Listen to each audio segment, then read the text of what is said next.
Hey Nick,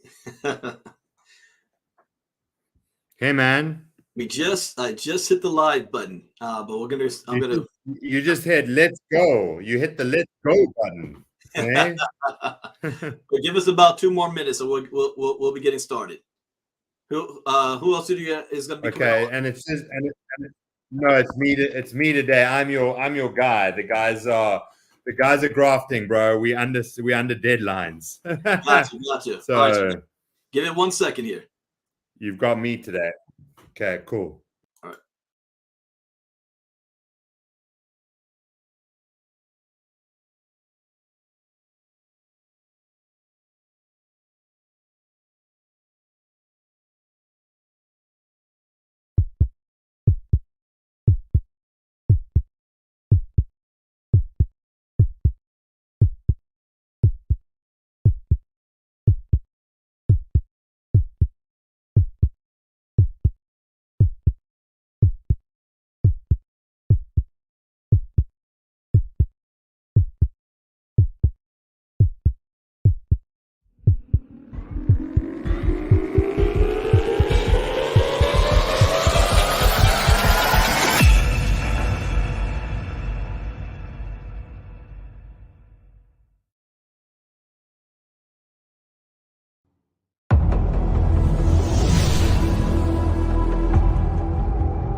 Send it back up. Way back up immediately.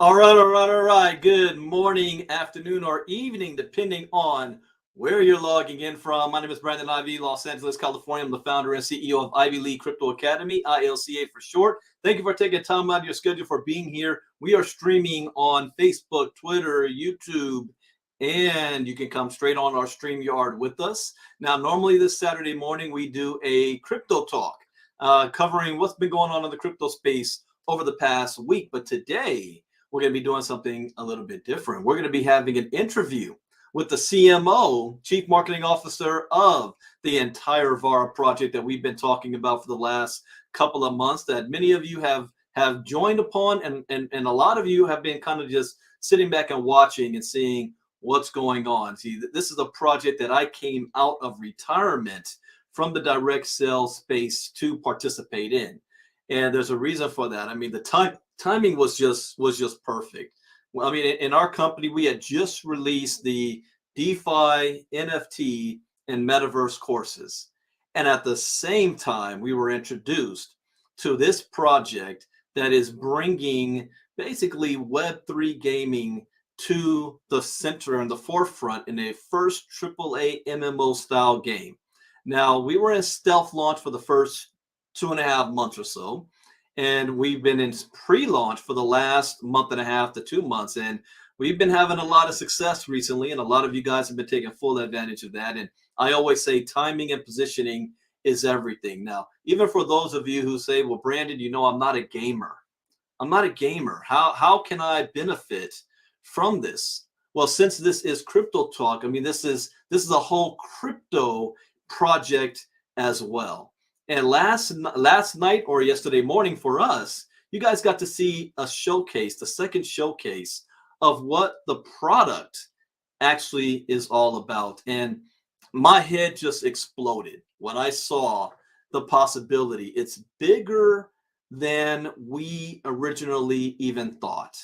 The universe is bigger. It's much more than just Starvara, the game, but you've got to look at the technology behind it, the technology that they are introducing and using.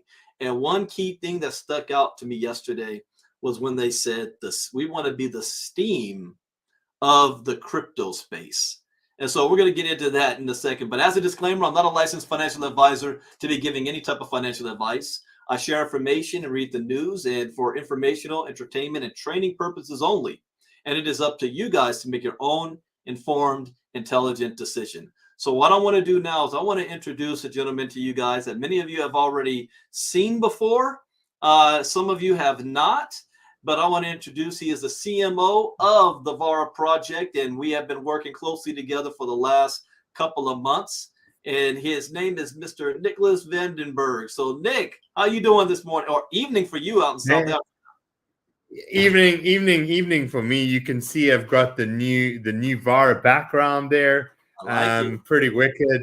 Brandon, I need to actually share this new visual with you. There's so much to come, and I just obviously love talking to you. I know that we've been conversing now for actually more than 2 months, a number of months now, and so pleased the folks that tuned in to our showcase yesterday really got to see what we're all about. And I love the fact that you introduced it's more than a game. And that's why we were so excited for yesterday. And it's certainly more than a game in terms of the economy, in terms of the tokenomics, certainly in terms of what we're actually going to be speaking about today, which is really the crypto part of the whole equation. So thank you again for having me. Thank you, folks, for tuning in. And I do echo what you said around the disclaimer, certainly from our side. The same disclaimers apply in terms of the various earning ability within our world, within our ecosystem. Make sure you do your homework, that you're an accredited investor.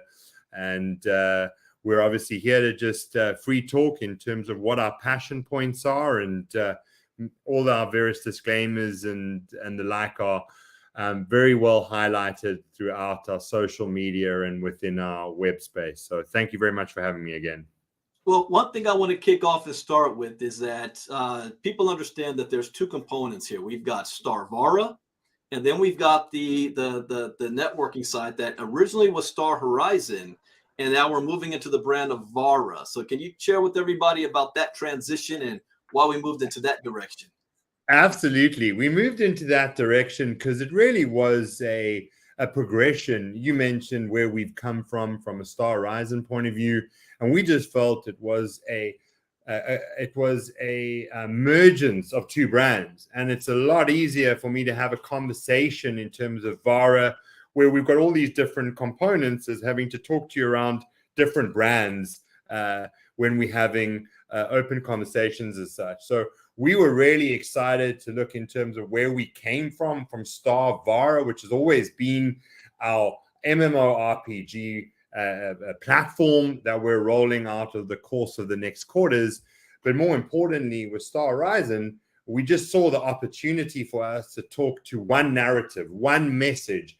Here is Vara. Here is your economic hub. Here is your back office. Here's your ability to be able to unlock this incredible innovation that we've made with regards to the Lightning 2 network, and really combined all of the various components within the business. So now you have a centralized application that can facilitate your wallet, facilitate your digital cosmetics. And it just made for such a nice story where you're talking around one brand. I know, Brandon, you always talk around the Matrix. And now we're really talking about the Matrix in terms of Vara. So it really allows for us to have that single-minded conversation. There's no confusion with the different brands and how they work together. We're Vara. And we're very, very pleased that we made that announcement over the last 2 weeks. Well, I got to tell you, I like the new design. I like the colors. I like the images from that you guys are putting out. I can't wait to get my hands on your new slides.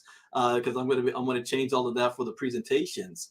Now, yesterday, we saw the showcase of the gameplay as well, and one of the things that I think the community hasn't had a full, complete understanding of is the power of the loot boxes and the cosmetics. And when I saw that 2.1 billion different avatars that aren't going to look the same. Can you talk a little bit about that, the cosmetics and the build, and doing it from your mobile phone? That is that is Yeah, fantastic. it's crazy, man. It's crazy. No, it's crazy. And you heard it from Dom. You know, he had some discussions with some of the guys behind the scenes from Hogwarts Legacy. I mean, Dom said it first. And we're really been so excited around this whole avatar creation. And the reason being is that, as we've been saying along, that is your digital persona within our Starvara world. And we've always said that all along. And it really gives you the opportunity to be able to customize your look, customize your experience.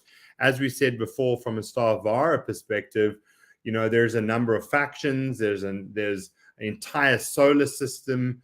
And well, more than the solar system, there's a number of solar systems, and you're able to obviously customize your avatar experience on the basis of the different factions and where you come from within the lore from Starvara perspective. But more importantly, it enabled you to be able to really utilize the digital assets from within the in-game economy. So you might have heard me talk around the golden poofer jacket.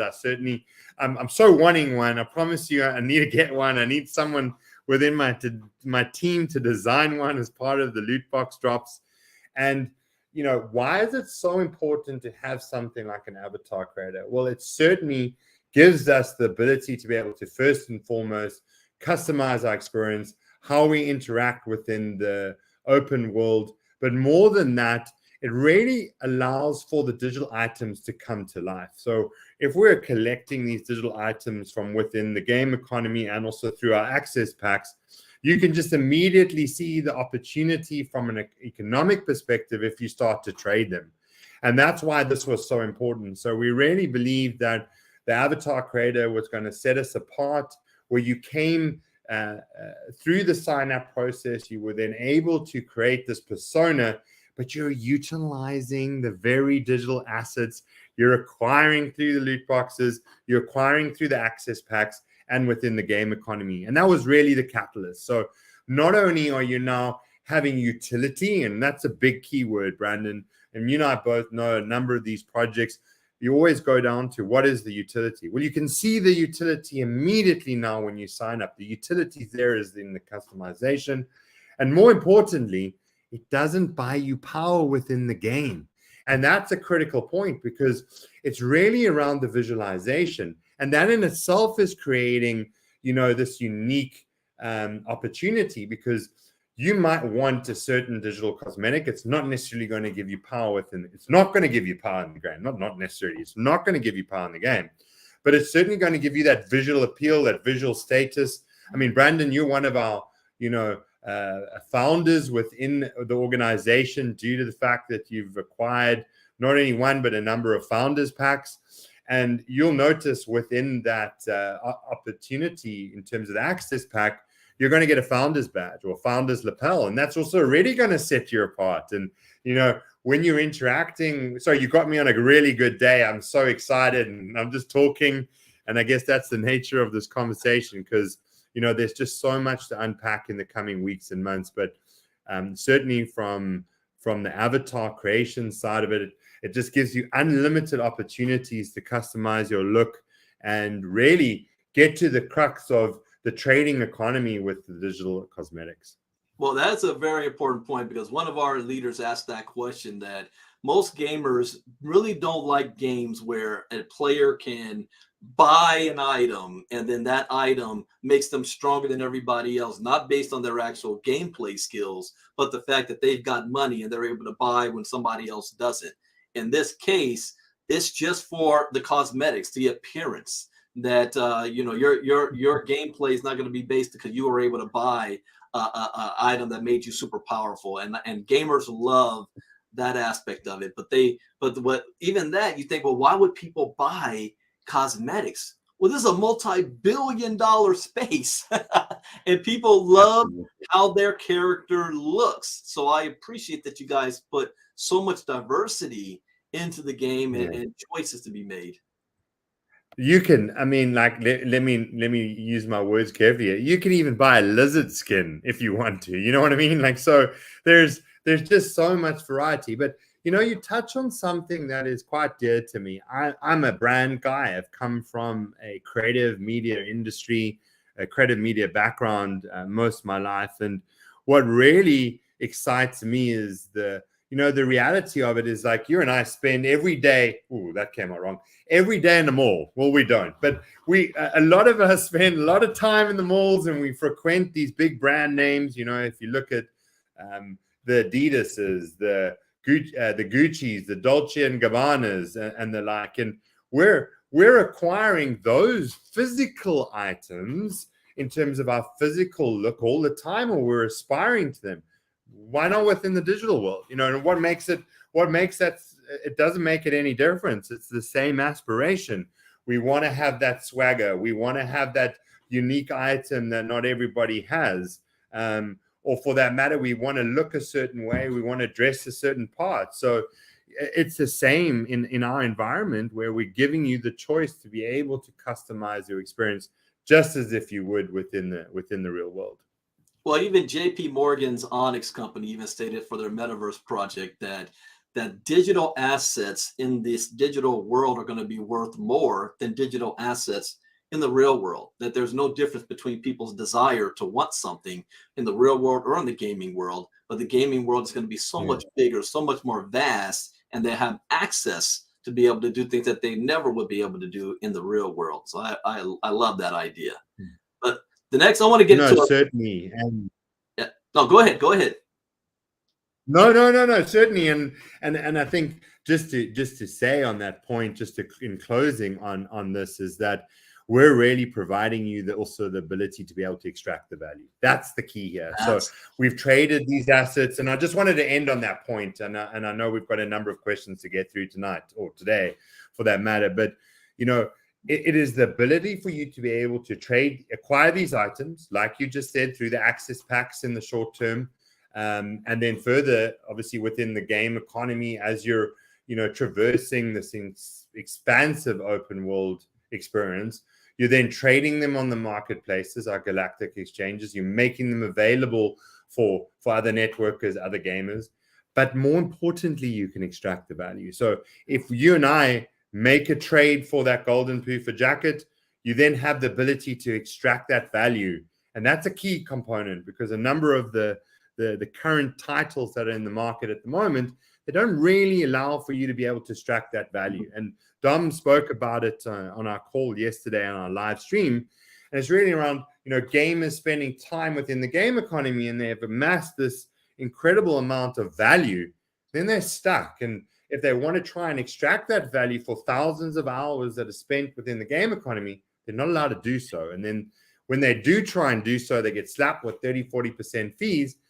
And more so than that, they're actually getting their accounts banned. And that doesn't sit too well with us. This is really the opportunity that we've allowed for on an open market. And you already alluded to, the steam of the crypto world. And by gosh, mate, we see that. That's what really the incredible opportunity of Vara is, where we're unlocking something that has been a problem for years in terms of the extraction of value within the game itself. So that's why we're so excited. Well, I'm going to come back to that Steam in one moment, but before we get to that, a little technical. At the beginning, when we looked at the white paper, we were looking at the Vara token being an ERC20 based token. Now, is it seem, are we now moving to the BRC20 platform? Is this how this is working now? I don't want to get into too much detail, because Dom is going to really talk to that on Friday this week. And as I'm the CMO, and Dom's obviously the chief game architect, co-founder on this project, for me, all I can tell you is that the advancement within the Lightning Network, if we look at what happened with BRC20, there was this incredible hype on the project. I know there's going to be a number of crypto enthusiasts going to hit me up after this, or hit you up after this. Go, is it good for BTC or not? I know there's some very stringent debates happening on Discord channels and the like. For us, it was really around the innovation within the Lightning Network and the ability to be able to transact at speed, the scalability of what you could achieve from that point of view.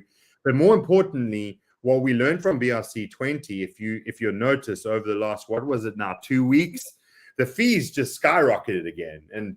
And so the key for us is that we're providing a digital asset. We're going to provide you with the ability to be able to mint that digital asset, provided obviously that you've passed the KYC process, and it's then legal for you to be able to transfer that digital asset from within the game economy based on your jurisdiction to be able to then mint that asset and then extract that value.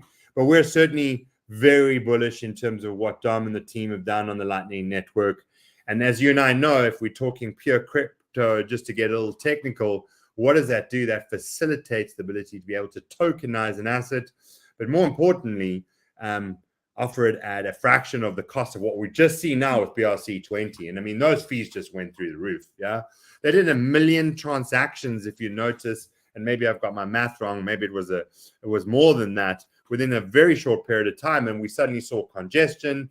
We suddenly saw, fees skyrocket, and they were trying to solve the very thing that the ERC20 was trying to do. And, and they started this whole discussion whether it was good for the Bitcoin network. And we're moving one above that in terms of layer 2, where we're able to facilitate the low cost and the scalability. So more to come on that, but certainly we are very, very excited in terms of what the layer 2 Lightning Network facilitates for us, certainly from Vara and Starvara's perspective. Yeah, that is something I can't wait to hear more excitement about, especially this whole BRC20, the ordinals is only a few months old, a couple of weeks old. And so absolutely, man. Absolutely. I mean, none of this conversation would have even been possible, 2 months ago. Yes, the Lightning Network's been around for some time, but just the facilitation of what it really does, and, the RGB protocol, and those guys are doing some incredible things in terms of what they're making available for us, certainly from a Vara perspective. But yeah, some more to follow on that when Dom and Greg unpack that next week in our showcase on Friday. Well, now I want to get into the Steam. And for those of you that are not gamers, I talked about this yesterday. Dom, I had to do a reaction call after the showcase because I saw so much there. It was a lot I wanted to unpack. And in my company, I like to tell people that I explain things in a way that my mama can understand. And so I got to break down some of the technical. But for those of you who don't understand Steam, as a gamer, it's like one hub spot where I can access all the different gaming communities, and I can download, and there's a whole community attached to it. And I've got for my PC like SimCity and Civilization and those type of games on there. One place to access everything. And what we originally loved and got excited about was Starvara, the project. What we really didn't understand and see until now was that's one aspect of it. The technology that you guys are creating is going to make it attractive for others out there. Now, so instead of being in competition, you're providing a platform for them to use to access and do what you're doing instead of them building on their own. Could you explain that a little bit to people about the Steam of crypto? You've just done that for me. I don't even have to say another thing, Brandon. I mean, you've just eloquently described the opportunity and what we're bringing to the market. So certainly for the folks that are not gamers, let me tell you, Brandon, I was on Steam earlier because they just released my favorite game, Metro, that's available now until the 25th for free. So I was able to quickly go and download the game. But yeah, just to step back for a moment and really, I like that analogy, talk to the market in terms of, the understanding. And I want to talk like a 3 grader here, which is really what we're doing is we're facilitating the opportunity for independent gamers, for mainstream gamers in terms of game developers, the ability to be able to offer essentially their in-game assets within our environment. And that's the key here. So let me really blow your mind for 1 second. Imagine the opportunity where you can extract value from a multitude of games that you and I are familiar with. So let us take it back to the conversation we always have. Imagine the Matrix, the game, your favorite, was sitting within the Vara environment alongside Starvara, and you're able to now extract that value that you yourself have even admitted the thousands of hours that yourselves and your organization or your friend circle have played within that game economy. And now you, through the facility of Vara, the marketplace, really having the ability to be able to extract value across these different game genres and games, and extract that value as a digital cosmetic and trade and sell that item. I mean, yeah, I don't have to speak more on it. More to follow.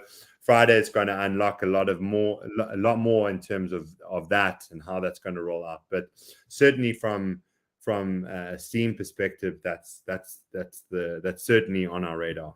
Now, can you explain to everybody how, with a system set up like that, where these other projects and companies that use the Starvara technology, how would the node holders benefit from activity happening outside of the Starvara ecosystem?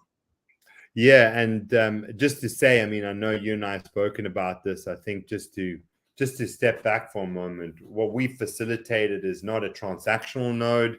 We have facilitated a soft smart contract or soft node that really allows for you to be able to unlock the staking mechanism within the game economy. And that's a very big distinction, you know, where we've moved away from what essentially was a transactional node, a hardware node, where folks, you know, have bought a number of these in the past and they're having to run infrastructure to validate transaction, for which really there's been some form of guarantee of a return. And, you know, I don't want to talk about that because that's not us. That's certainly where we spoke about yesterday. We're moving to a very sustainable business model, and one that is built around value for the individuals themselves and sustainability. This is not a get rich quick scheme in terms of acquiring our smart contract, and we're facilitating the ability for individuals that do hold these tokens to unlock the staking mechanism and to really earn from the game economy. I can't stress that enough. The gamers bring in the revenue that facilitates the access to the game economy. So for those of you that haven't heard this before, let me just explain that to you. As the gamers are acquiring our unlimited bonds to access the incredible space exploration that is Starvara on a subscription basis, on either a weekly, monthly basis, that is bringing revenue or into the business. We've made available, as we've always said, up to 33% out of that game revenue into a pool that is then able to be acquired through staking of your Vara against the nodal token or the smart contract. And that just shows you, you know, you can do the math. As gamers are coming in, they're acquiring a number of bonds that's then attributing to the pool, and you're able to then stake and lock up the Vara token against that smart contract. You're then able to earn from that pool that we've made available. So it is completely sustainable. You can make the direct correlation between gamers coming in and what the opportunity is. There's not a guaranteed revenue, which a number of other projects guarantee. We're looking at sustainable returns based on the reality of what that revenue looks like from a gaming perspective. So we've been at pains to stress that and ensure that there is that openness and transparency in terms of how you're earning from the staking mechanism. Well, very, very well said. And I want to say this to some of you out there as well. If you remember how Ethereum went from proof of work to proof of stake, but not everybody could stake Ethereum. You need to have at least about 33 Ethereum in your possession to have the privilege of staking Ethereum.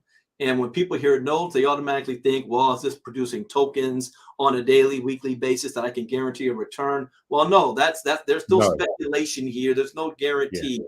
This is actual based on the success of the product. the success of the game itself, that you are getting rewarded from people actually using the product, not some magical bot out there that's pretending to be trading and giving you daily returns. That's not this ecosystem at all. So I want to stress that point for our members that are going out there talking about this and they want to sell the nodes, that they got the right language and the right information coming across. So thank you for saying that. No, absolutely, and thank you for clarifying it further. And it's very important and dear to Greg and myself and Dom and the rest of the team, and that comes across. It is certainly where we're standing apart, in that we've made it clear all along, in that the gaming revenue is built on the back of the gamers entering this ecosystem and engaging within the MMORPG world, and we are just facilitating a percentage of that $6.99 fee into a pool that's ring fenced for the nodal holders, and then also the ability for you to be able to stake Vara to unlock that return. And it's really giving you the empowerment to be able to make that decision yourself, as opposed to me guaranteeing some form of return, which it certainly isn't. Well, even with the success of Starvara, with this being like the Steam of crypto, when other projects are coming through, they're still using the Vara ecosystem, the Vara tokens, which means the node holders are benefiting from that as well. Is that correct? Brandon, the answer is yes. Don't even have to expand on that one. So you can imagine where we're going. You can imagine the opportunity from a sustainability perspective, how that is going to facilitate a wider return, a sustainable return in the future, that's built on the basis of a number of other projects that will still have the same mechanic at play. So I don't even need to expand it. The answer is yes. Oh, I got it. The moment I saw that. Well, and you being the CMO for, so your whole position is talking about for the marketing side of this. Can you share with everybody, what are the plans for marketing this into the outside world and the gamers and getting that attention? And then also from us, from the networking side, what should we be doing during this time to get the word out as well? Absolutely. We're going to unpack that on Friday. There is a very comprehensive roadmap. I think we're dedicating almost an hour, Brandon, to that exact question. Wow. Goodness knows what the CMO does in today's world. We're in the commercial space. We're interacting with the tech teams, and we have quite a all-seeing role within the organization, which I really love and obviously thrive on. But more importantly, just to back it back to the marketing, my real role is to ensure that you have the right information, you have the right narrative that we spoke about, that I'm here, as always available. I know I always say that and gets me into trouble, because I certainly am, to ensure that the network organizations are really building an ethical opportunity within their business teams, and I'm making sure that we're providing everyone with the right information, whether that is our compensation plan, whether that's our marketing presentations, the content that we push out there. I'm always very mindful of what we say and what needs to be said.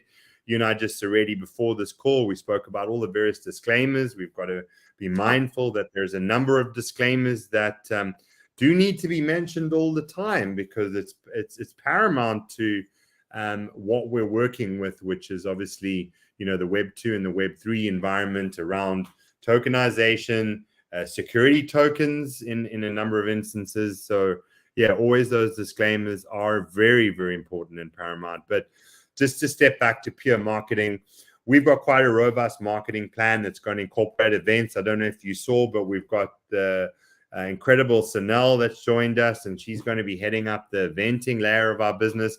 I know you guys have really been looking forward to that, where we can start to come together in physical locations, whether that's Dubai, the States, and a number of other countries that we have earmarked for our rollout. But that will all be explained on Friday, exactly what you can look forward to in terms of our eventing strategy. And then just to end from a marketing point of view, we've always been at pains to make available all our new presentations, ensuring that they're the latest ones, so that there's no misconception in terms of this project and what we're conveying and what is expected, both from a networking arm and also what is expected in terms of the game offering. We do have a lot of individuals that's starting to get rolling, and they're getting promoted to the highest ranks. My sponsor, Peter Blackwell, just hit the rank Vice Admiral. So I love that guy. He's him and I chat all the time, and yeah, certainly he did hit the Vice. I mean, it's amazing. Congratulations to Wakanda. It's been quite something. Well, now we got a deadline coming up, correct, for the Commander Pack. So can you talk about that a little bit? Yeah, I can. There is a deadline, but it's going to be revealed on Friday. So I don't want to obviously misrepresent what we're putting out on Friday. So if you don't mind, rather let my face do the talking on Friday in terms of that roadmap. I can say it has been very well received in terms of this opportunity. It's been really wonderful and humbly working with the likes of yourselves, Brandon, and what we've been able to achieve over the short while. We're just getting bigger and better in terms of what we're offering, and I can tell you there's some exciting news that's going to break on Friday. So we're still very much full steam ahead up until Friday, and there'll be a lot that will be revealed in terms of the metamorphosis of this incredible Founders Pack opportunity and what that's going to mean for the compensation and the ability to be able to earn going into the future. So yeah, we're very excited about that. I won't say any more. I'll let our live showcase manage that on Friday. Well, Nick, I got to say it's a pleasure having you here. I am so excited. I haven't been this excited in a long time, because it's hitting all the different things that are my passions in one spot. So I want to thank you for putting this together and giving us an opportunity to share in your guys' vision, because this isn't something that was just created yesterday. This is a project that's been around for a couple of years. And we tell people it's not a network marketing company that's trying to figure out what they want to sell. They already have the product first, and now we're coming on the back end and creating the networking side so that all of you have an opportunity to get a piece of this action that's going to take place. And this is a company that's being the first to market this technology. And sometimes they always say it's not who's the best, who's the first. But the way I see this looks like it's not only going to be the first, but also the best. So thank you, Nick. Is there any in closing, anything you'd like to share with everybody? And then we'll go ahead and discuss. The only thank you so much, and the only thing I want to say is thank you too for everybody on this call, and thank you for yourself and the rest of your teams. I really feel we're building this together, and I'm very grateful that you all been a part of this journey, and I truly mean that. I mean, I see that you're helping us build out what this means and crafting that story for us as we go down that journey, and it really is testament to the type of individuals that I've had the fortunate opportunity to meet over this process. And I know what we stand for as individuals within this organization. It's transparency, it's fairness, it's looking to really build something that's got the community at heart, both from a networking layer perspective and also from a gaming perspective. And just really so excited to show more coming on Friday and what we're about and how we're going to take the world by storm in terms of what Vara is positioned as well as obviously Starvara the game. So thank you again. Can't wait to chat to you on Friday. As you notice, we went from like 20 minutes to 40. Now we're going closer to the 2-hour mark. And we've got a week of recording, and I'm really excited to show you even more. And more importantly, Brandon, I'm going to be showing you behind the scenes the individuals themselves within my team. And that's really got to put a human face to, what does the creative director do? What does the brand manager do? What is the support team that you guys get to interact with every day? What do they do on a day-to-day basis? What are they, more importantly, who are they? Where do they come from? What do they look like? You know, and who you keep on talking to on an email, because sometimes one forgets that there's actually a human being at the end of that call or that Zoom call or that email. And it's going to be great to put a name to those faces. So I can't wait for that to happen on Friday, where you get to really interact with my team, and really looking forward to it. And thank you again for this time. Love chatting to you. I'll always be on these shows. Really get excited. I'm actually more excited now than I was before I joined, and I was already excited again. So thank you, Brandon, again. Really looking forward to the rest of the week. Thank you, Nick. And anytime you want to come back, we love to have you, and we'll schedule something specific. And again, I love the fact that you guys showcased yesterday the cross-platform playability. That people were able to, they were playing on the mobile app and the PlayStation at the same time. That's going to show everybody how far the development already is. And so much appreciated for that. That was cool. Hey, I mean, that was really cool. I mean, I know my team in the background, they were on their phones at the same time. So it was pretty wicked, mate. Really, I'm so pleased you guys got to see that. The scalability, the cross-platform functionality of what we've built, and allowing for you to see, the PS5 playing against someone on the mobile phone. Pretty wicked. So yeah, looking forward to next week. Well, thank you, Nick. Well, everybody else, I hope you guys learned something new. As always, that is the point. We will be back tomorrow night. On Sunday night, I'm doing the Starvara presentation at 8 p.m. Eastern, 5 p.m. Pacific. And next week, I am adding an international presentation. We're going to start it off on Wednesday at 2 p.m. Eastern, 11 a.m. Pacific. So those of you that got members in the UK, Africa, Europe, South Africa, around the world, put that down on your calendar. The link is always the same. And then we have our normal schedule to go from there. So thank you, Nick. We'll see y'all. Thank you, guys. Have a great day. Our trailer video, and we'll see you. Have a good weekend. Bye-bye. Cheers, mate. Bye.